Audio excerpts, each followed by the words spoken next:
Novels T V YouTube channel پر آپ سب کو خوش آمدید کہتی ہوں۔ چینل کو سبسکرائب کر کے بیل آئیکن کلک کر لیں تاکہ تمام نئی ایپیسوڈ پر وقت ملتی رہیں۔ آج میں ناول یہ عشق مشکل ہے کہ کس نمبر 24 لے کے آئی ہوں۔ ضائع تو نہیں کیا، جو وقت فالتو کاموں میں لگاؤں تو ضائع کہلائے گا۔ میری زندگی میں آپ سے زیادہ ضروری کچھ ہے ہی نہیں۔ وہ جتا نہیں رہی تھی، وہ بس بتا رہی تھی اپنی کیفیات، اپنے محسوسات، جس میں صرف وہ تھا اس کا عالم۔ آئندہ سے مجھے یاد مت کرنا، آئندہ سے آپ اتنا دور مت جانا، تو پھر میں یاد بھی نہیں کروں گی۔ ماہیہ مجھے کچھ بات کرنی ہے۔ اس کا لہجہ سرد اور چہرہ کسی بھی قسم کے تاثرات سے عاری تھا۔ اوپس، میں تو آپ کو بولنے ہی نہیں دے رہی۔ سوری، آپ بولے نا۔ وہ فوراً سے شرمندہ ہوتی معذرت کر گئی۔ دھیان کا ہر دھاگا مقابل کی ہر جنبش پر مبذول ہونے کے باوجود وہ اس کے گرد چھایا سرد کوہر محسوس نہیں کر پائی۔ اس کی دید کی گرمائش نے اس کی شخصیت پر چھائی ٹھنڈک ماہی تک پہنچنے ہی نہ دی۔ عالم نے بے تاثر نظروں سے اس کا سرخ چہرہ دیکھا۔ اس کے لباس کا رنگ بھی یہی تھا، گل اناری، اس کا من پسند۔ وہ سر تپا اس کی پسند کے رنگ میں ڈھلی ہوئی تھی۔ عالم کہے نہ کیا کہنا ہے۔ اس کی مسلسل چپ نے ماہی کو پہلی بار الجھایا۔ نہ جانے خوف میں مبتلا کیا تھا، وہ کچھ بول کیوں نہیں رہا تھا؟ کہیں وہ پھر کہیں جانے کا تو نہیں کہنے والا تھا؟ اس سے آگے وہ سوچ ہی نہیں پائی۔ اور پھر عالم نے اپنا ہاتھ بلند کیا تھا۔ وہ اس کی دی ہوئی انگوٹھی پہنے ہوئے تھا۔ ماہی کی ہونٹوں پر تبسم بکھرا۔ ہر فکر ہوا ہوئی، پر صرف ایک لمحے کے لیے۔ عالم نے دوسرے ہاتھ کی مدد سے وہ انگوٹھی اتار کر ٹیبل پر اس کے سامنے رکھی۔ عالم، آپ؟ ٹیبل پر رکھی انگوٹھی کو دیکھتی وہ خوف زدہ ہوئی تھی۔ میں مزید یہ نہیں کر پاؤں گا۔ میں تنگ آ گیا ہوں تم سے اور اس تعلق سے۔ میں اسے ختم کرنا چاہتا ہوں۔ سرد مہری سے کہتے وہ اس کی جان نکال گیا۔ اسے یقین نہ آیا مقابل اس سے یہ سب کیا کہہ گیا ہے۔ ایسے کیوں کہہ رہے ہیں آپ؟ کیا مجھ سے کوئی غلطی ہوئی ہے؟ کیا میں نے آپ کو پریشان کیا ہے؟ کہیں نہ، آپ مجھے بتائیں، میں معافی مانگ لوں گی، خود کو بدل لوں گی۔ آپ کیوں مجھے چھوڑ رہے ہیں؟ اسے کچھ نہیں سمجھ آ رہا تھا۔ وہ اس سے اپنی غلطی پوچھ رہی تھی۔ حرکتِ قلب ساکت ہوئی جاتی تھی۔ غلطی تو مجھ سے ہوئی ہے، اور اب اس غلطی کا توق گلے میں باندھے میں اسے مزید نہیں کھینچ سکتا۔ میں اب تم سے محبت نہیں کرتا، شاید کبھی بھی نہیں کرتا تھا۔ ہم ساتھ نہیں چل سکتے۔ آئندہ کبھی میرے راستے میں مت آنا۔ وہ اپنی بات کہہ کر وہاں لمحہ بھر بھی نہیں رکا۔ باہر بادل زور سے گرجے اور برسنے کی رفتار شدید کر لی، جیسے پانی نے ہی خود میں اس کے آنسو جذب کیے ہوئے ہوں۔ یوں مت کریں، میں مر جاؤں گی۔ خدا کے لیے ایسا تو نہ کہیں۔ مجھے میری غلطی تو بتائیں عالم۔ ہوش میں آتے وہ اس کے پیچھے بھاگی تھی، جیسے کوئی قریب المرگ زندگی کے پیچھے بھاگتا ہے۔ عالم، میں مر جاؤں گی، مجھے کیوں اتنی بڑی سزا دے رہے ہیں؟ وہ کیفے سے باہر نکل آئی تھی۔ بارش اب بڑھتی جا رہی تھی۔ اس نے آگے بڑھ کر اس سرد مہر شخص کا بازو تھاما، جو سڑک پار کرنے کے لیے اشارے کا منتظر کھڑا تھا، جسے وہ بری طرح سے جھٹک گیا۔ میں نے کہا نا، نہیں رکھنا چاہتا کوئی تعلق تم سے، دور رہو مجھ سے۔ انداز میں اس قدر حقارت تھی، اس قدر بیزاری تھی، وہ منجمد ہوئی اور وہ آگے بڑھ گیا۔ عالم، وہ اس جاتے ہوئے شخص کو دیکھ کر چلائی۔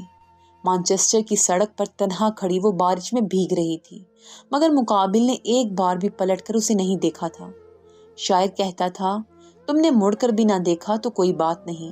کوئی بات کیسے نہیں تھی؟ کوئی اس سے پوچھتا کہ کوئی بات کیسے نہیں تھی؟ عالم، ایک بار مڑ کر دیکھ لے مجھے بتا دے، میں بدل لوں گی خود کو۔ عالم، وہ اس کے پیچھے بھاگ رہی تھی۔ عالم، ایک بار، وہ کئی بار لڑکھڑائی تھی، اس کی سانسیں بھی۔ میں مر جاؤں گی۔ اس کا تنفس بگڑنے لگا تھا۔ آپ میرا سب کچھ ہیں۔ اس کی آنکھوں کے آگے اندھیرا چھا رہا تھا۔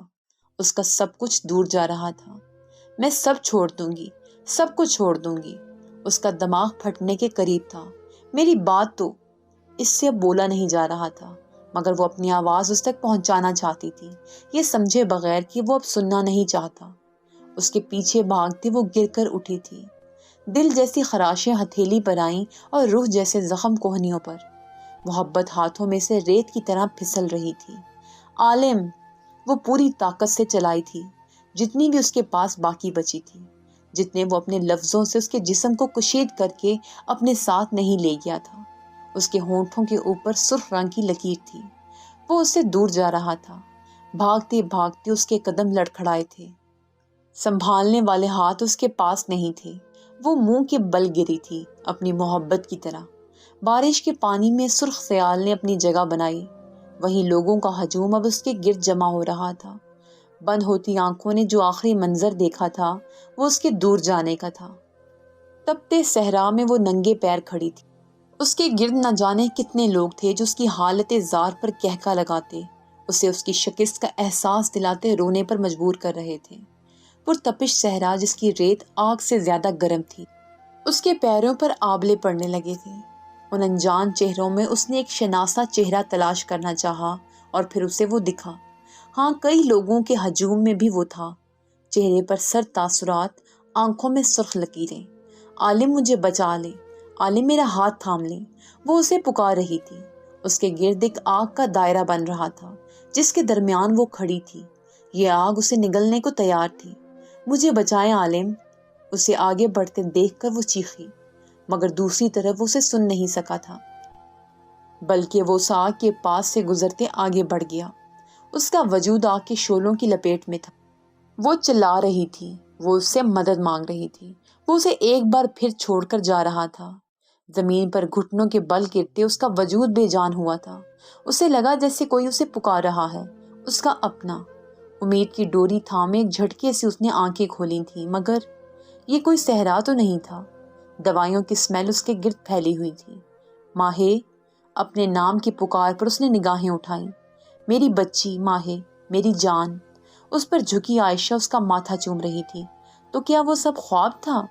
بے تاثر نظروں سے اس نے ارد گرد دیکھا، وہ اسپتال کے کمرے میں تھی، اس کے ارد گرد زین، عائشہ اور میرب کھڑے تھے، ان کے چہروں پر اس کے لیے تفکر کے سائے تھے۔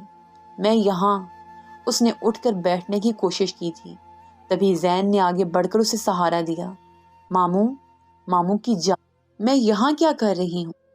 اس کے دل نے خواہش کی تھی کہ وہ کہہ دیں کہ وہ بیمار تھی، وہ کبھی اس جگہ گئی ہی نہیں جہاں سے اس شخص کا ساتھ چھوٹا تھا۔ تم کیفے کی طرف بے ہوش ہو کر گر گئی تھی۔ میرب کے بتانے پر ایک بار سارا منظر اس کی نگاہوں کے سامنے آیا۔ میری ڈاکٹر سے بات ہو گئی ہے، آج وہ تمہیں ڈسچارج کر دیں گے اور پھر رات 5 بجے ہماری پاکستان کی فلائٹ ہے۔ ایک کے بعد ایک جھٹکا۔ عائشہ، یہ ساری باتیں گھر جا کر کریں گے، ابھی تم سب سامان سمیٹ لو، میں ڈاکٹر سے مل کر آتا ہوں۔ عائشہ کو اشارہ کرتے زین کمرے سے نکل گیا۔ ماہر کو لگ رہا تھا کہ اس کا دماغ مفلوج ہو چکا ہے، وہ کچھ بھی سوچ سمجھ نہیں پا رہی تھی۔ عائشہ اور میرب کے ساتھ وہ گھر واپس آ گئی۔ میرب، ماموں جلدی کیوں آ گئے؟ اس کے سوال پر چیزیں سمیٹتے میرب کے ہاتھ تھمے۔ تمہیں پتا ہے ہمارا لاسٹ پیپر کب تھا ماہی؟ منگل کو۔ اس نے الجھ کر میرب کو دیکھا۔ آج جمعرات ہے، تم جانتی ہو ان 2 دنوں میں میرے ماں باپ کا کیا حال ہوا؟ تمہاری وجہ سے۔ تم ہوش میں نہیں آ رہی تھی۔ ایسا کیا ہوا ہے ماہی کہ تم اچانک اتنی بیمار پڑ گئی؟ اس کے پاس بیٹھتے میرب نے اس کا ہاتھ تھاما تھا۔ میرب، مجھے عالم سے بات کرنی ہے، میرا فون کہاں ہے؟ تمہارا فون خراب ہو چکا۔ یار میرب، عالم مجھ سے رابطہ کرنے کی کوشش کر رہے ہوں گے، میں کیا کروں گا؟ ماہر، میں نے اسے کال کی تھی، اس کا نمبر بند ہے اور مجھے ان سے ملنا ہے میرب، پلیز۔ میرب کی بات کاٹتے وہ اٹھ بیٹھی تھی۔ ماہر، تم پاگل ہو گئی ہو، اپنی حالت دیکھو، رات ہماری پاکستان کی فلائٹ ہے، بابا مما سب گھر پر ہیں، تم عالم سے نہیں مل سکتی۔ میرب، میری بات سنو، وہ مجھ سے ناراض ہو گئے ہیں، بہت زیادہ، وہ میری کوئی بات نہیں سن رہے، انہوں نے مجھ سے کہا ہے کہ وہ مجھ سے محبت نہیں کرتے، میں انہیں منانا چاہتی ہوں، دیکھو میں خالہ کو تنگ نہیں کر رہی، میں جاؤں گی پاکستان، مگر ایک بار مجھے ان سے بات کرنے دو، ملنے دو، میں سمجھا دوں گی انہیں، پلیز۔ وہ باقاعدہ اس کے ہاتھ جوڑ گئی تھی۔ میرب نے ترہم بھری نظروں سے اسے دیکھا۔ اچھا رکو، میں ماما بابا سے بات کرتی ہوں، مگر پلیز تم رونا بند کرو۔ اس کے آنسو صاف کرتے وہ اٹھی تھی، وہ آج ایک آخری بار اس کی مدد کرنے والی تھی۔ تم پاگل ہو گئی ہو میرب، اس کی حالت دیکھی ہے جو تمہیں اب اسے باہر لے کر جانا ہے۔ عائشہ کا دل کیا کہ اپنی بیٹی کو ایک تھپڑ مارے، پچھلے 2 دن ان سب کے کس اذیت میں گزرے تھے یہ سب وہی جانتی تھیں۔ 2 دن اسپتال میں اس کے وجود کو دیکھ کر ان کا دل خون کے آنسو رویا تھا۔ وہ یہاں امانت تھی ان کے پاس، اور جب انہیں خبر ملی تو ایسا جیسے کسی نے پیروں سے زمین کھینچ لی ہو۔ بابا، یہ ماہی کی خواہش ہے، وہ پاکستان جانے سے پہلے سب سے ملنا چاہتی ہے، اور اب وہ ٹھیک ہے۔ عائشہ اگر ماہر جانا چاہتی ہے تو جانے دو، وہ جلد واپس آ جائے گی۔ میرب بھی ساتھ ہے اور میں خود ڈراپ کرنے جاؤں گا۔ زین کے سمجھانے پر بمشکل عائشہ راضی ہوئی تو اس نے سکھ کا سانس لیا تھا۔ وہ فوراً سے اوپر آئی اور ماہر کو چلنے کا کہا۔ جانے کا سنتے ہی اس کے نحیف وجود میں جان آئی تھی۔ تھینک یو میرو۔ میرب کا ہاتھ تھامے وہ دل سے اس کی شکر گزار تھی۔ آج ایک بار پھر وہ اس سے ملنے والی تھی، اس کے آگے محبت کی بھیک مانگنے والی تھی۔ وہ جانتی تھی کہ وہ ناراض ہے، مان جائے گا۔ دھڑکتے دل کے ساتھ وہ میرب کا ہاتھ تھامے اپنے گھر سے نکلی تھی، اس انسان کو منانے جس سے محبت کرنا سیکھا تھا اس نے، اور وہ اپنی محبت کو ایسے تو نہیں چھوڑ سکتی تھی۔ کمرے میں گھوپ اندھیرا تھا، اتنا اندھیرا کہ کچھ دکھائی نہیں دے رہا تھا۔ بمشکل زمین پر بکھری چیزوں سے بچتے عاقب نے لائٹس آن کی تو اندھیرے میں ڈوبا کمرہ روشنیوں میں نہا گیا۔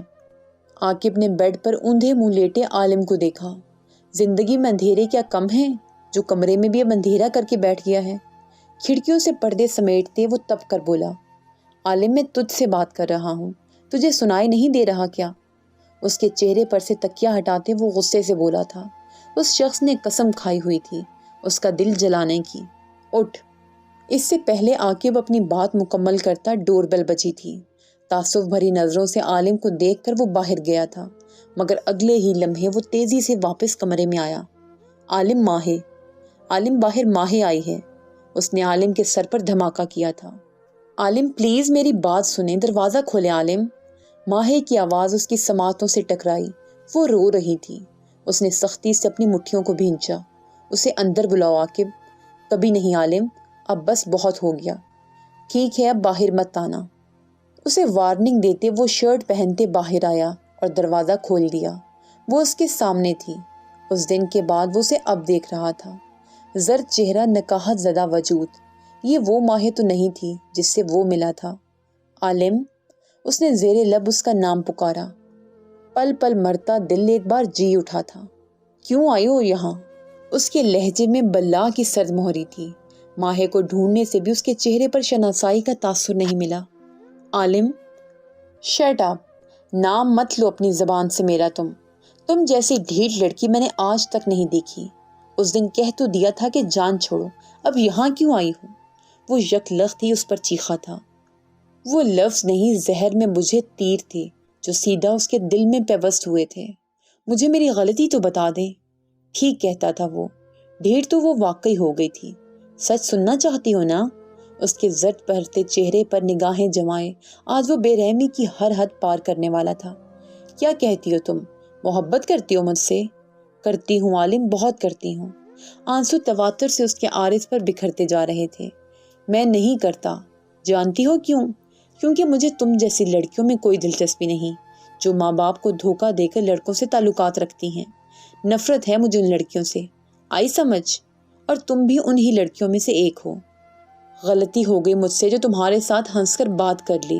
تم تو یار گلے ہی پڑ گئی ہو میرے۔ ذرا بھی اب شرم باقی ہے نا تو میرا پیچھا چھوڑو اور جاؤ اپنے ماں باپ کی عزت رکھو، کیونکہ یہاں سے تمہیں کچھ نہیں ملنے والا۔ نکلو میرے گھر سے، اور اگر اپنے باپ کی عزت کا ذرا سا بھی خیال ہوا نا تو واپس یہاں مت آنا، میں تمہاری شکل تک نہیں دیکھنا چاہتا۔ اسے بازو سے پکڑ کر گھر سے باہر نکالتے عالم نے اس کے فک پڑتے چہرے کو دیکھا اور اس کے منہ پر دروازہ بند کر گیا۔ دروازے سے ٹیک لگائے وہ گہرے سانس بھر رہا تھا۔ باہر وہ اس کا دروازہ پیٹتی رو رہی تھی۔ وہ اب بھی باز نہیں آ رہی تھی۔ آخر کیوں؟ وہ اس کی زندگی سے نہیں جا رہی تھی۔ اس کی آوازوں سے جان چھڑاتے عالم نے سختی سے اپنے کانوں پر ہاتھ رکھے تھے۔ چلی جاؤ ماہے، چلی جاؤ یہاں سے، میری زندگی سے بہت دور۔ وہ پوری طاقت سے چلاتے اپنے کمرے میں بند ہوا تھا۔ عاقب نے بے بسی سے ان دو دروازوں کو دیکھا تھا۔ ایک شخص محبت کی دور جانے پر تڑپ رہا تھا تو دوسرا محبت ہو جانے کی وجہ سے۔ سیاہ آسمان، گرہن لگا چاند، عجیب زرد سا رنگ چاروں اطراف بکھر رہا تھا، اور اسی گرہن زدہ چاندنی میں وہ خالی ہاتھ اور خالی دل لیے اس اجڑے درخت کے نیچے بیٹھی تھی، خالی ویران درخت اس کی ذات کی طرح۔ ماہے اٹھو، گھر چلو، سب انتظار کر رہے ہوں گے۔ میں بد کردار ہوں میرب؟ خالی نگاہوں سے اس نے میرب کو دیکھا، ایسی ویران آنکھیں۔ فضول مت سوچو ماہے، سب انتظار کر رہے ہیں، خود کو سنبھالو اور اٹھو، بہت ہو گیا یہ تماشا۔ اس کا ہاتھ زبردستی تھامے میرب نے اسے اٹھایا۔ میری بات سنو، گھر والوں کو اگر لگا تو سب تباہ ہو جائے گا، تمہارا کچھ نہیں جائے گا، مگر میری ماں مجھے چھوڑے گی نہیں۔ اب بس کرو، ہزاروں لوگوں کے بریک اپ ہوتے ہیں، تم انوکھی نہیں ہو، وہ بے رحمی سے کہتی اس کا دل چیر گئی۔ زبردستی اس کا ہاتھ تھامے وہ آگے بڑھی تھی اور وہ میرب کے ساتھ گھسیٹتی جا رہی تھی، بنا کچھ بولے۔ گھر میں آتے ہی وہ اسے اوپر لائی تھی۔ شکر تھا کہ زین اور عائشہ لاؤنج میں نہیں تھے، پیکنگ ہو چکی تھی، اگلے 1 گھنٹے میں لوگوں نے وہاں سے نکلنا تھا۔ میرب نے ایک نظر ماہے کو دیکھا جو بے سدھ بیڈ پر پڑی تھی، اور پھر ٹیبل پر رکھی اس کی ڈائری کو۔ بہت آہستگی سے اس نے وہ ڈائری اٹھا کر اپنے بیگ میں ڈالی تھی۔ مجھے معاف کر دینا ماہے، اس کی آنکھوں میں پچھتاوا تھا، نہ جانے کس بات کا۔ اسلام آباد انٹرنیشنل ایئرپورٹ، وقت 10:30 بجے۔ فلائٹ اپنے مقررہ وقت پر لینڈ کر چکی تھی۔ سب باری باری باہر آ رہے تھے۔ یشم نے ایک نظر گھڑی کو اور پھر اس رستے کو دیکھا جہاں سے وہ لوگ آنے والے تھے۔ اپنی بیٹی کو دیکھنے کی تڑپ بڑھتی جا رہی تھی۔ تبھی اسے سامنے سے زین آتا نظر آیا۔ اس کے ساتھ عائشہ تھی، میرب تھی اور چادر میں چھپا ایک وجود، وہ ماہے تھی۔ اس کا دل انجانے خوف سے دھڑکا۔ زین، ماہے، ریلیکس یشم بھائی، ماہے ٹھیک ہے، بس بخار ہے۔ زین اس سے نظریں نہیں ملا پایا تھا۔ یشم نے آگے بڑھ کر اپنی لاڈلی کو اپنے حصار میں لیا، مگر اس کا وجود جیسے پتھر ہو چکا تھا، ہر احساس سے عاری۔ اپنے باپ کے سینے سے لگی اس نے سارا سفر طے کیا تھا۔ حویلی میں ہر کوئی اسے ایسے دیکھ کر تڑپ اٹھا تھا۔ وہ بخار میں تپ رہی تھی۔ فوراً سے ڈاکٹرز کو بلایا گیا۔ یا اللہ، ہماری ماہے کو کیا ہو گیا ہے؟ اس کے سرہانے بیٹھی امو جان بار بار اس پر دم کر رہی تھیں۔ ویران آنکھوں سے اس نے ان سب کو دیکھا۔ اس کی ماں کی آنکھیں نم تھیں، بات کے ماتھے پر فکروں کا جال۔ اس کے آغا جان بار بار اسے دیکھ رہے تھے، دعا کر رہے تھے کہ سب اس کے لیے پریشان تھے۔ ماں باپ سے جھوٹ بولا، میں بری بیٹی ہوں، نہیں وہ انہیں تکلیف نہیں دے سکتی تھی۔ مما، مردہ دل کو سنبھالے اس نے اپنی ماں کو پکارا۔ بولو مما کی جان، میں ٹھیک ہوں، آپ سب کیوں پریشان ہو رہے ہیں؟ میں بالکل ٹھیک ہوں۔ ان کا ہاتھ لبوں سے لگاتے وہ بہت آہستہ سے بولی تھی، اور ان سب کے لیے اتنا ہی بہت تھا۔ دن گزرنے لگے تھے، ہر کوئی اس کی فکر میں تھا۔ وہ کچھ نہیں بھول سکتی تھی، مگر اس نے ایک خاموشی کا لبادہ اوڑھ لیا تھا۔ ماں باپ کا بھروسہ وہ توڑ چکی تھی، اب مزید کیوں انہیں تکلیف دیتی؟ مزید دن سرکے تھے جب ایک دن بنفشے نے اسے جو کہا، اس بات نے ماہ نور کو ایک بار پھر اس ستمگر کی یاد دلائی تھی، لیکن اب وہ انکار نہیں کر سکتی تھی۔ اس کے پاس وہ مان تھا ہی نہیں، اپنے ماں باپ کا مان اس نے توڑ دیا تھا۔ مگر اب مزید نہیں، وہ راضی ہو گئی تھی، ایک انچاہے رشتے میں بندنے کے لیے، نکاح کے لیے۔ شاید یہ سزا تھی جو وہ خود کو دینا چاہتی تھی۔ مانچسٹر کی سڑکیں آج پھر بھیگی ہوئی تھیں، آج پھر یہاں بادل کھل کے برسے تھے۔ اسی برستی بارش میں وہ سیاہ لباس میں مقید شخص، ہاتھوں میں سفید پھولوں کا گلدستہ تھامے، سڑک کنارے چلتا جا رہا تھا۔ دوسرا ہاتھ سیاہ اوور کوٹ میں تھا، بال گردن کو چھوتے اب بڑھنے لگے تھے۔ بارش آہستہ آہستہ پھر برسنے کو تیار اسے بھگو رہی تھی۔ اس نے خود کو بارش سے بچانے کی کوشش نہیں کی تھی۔ طویل سڑک پر چلتے بالآخر وہ اپنی منزل تک پہنچ گیا تھا۔ اندر نہ جانے کتنے لوگ محو آرام تھے۔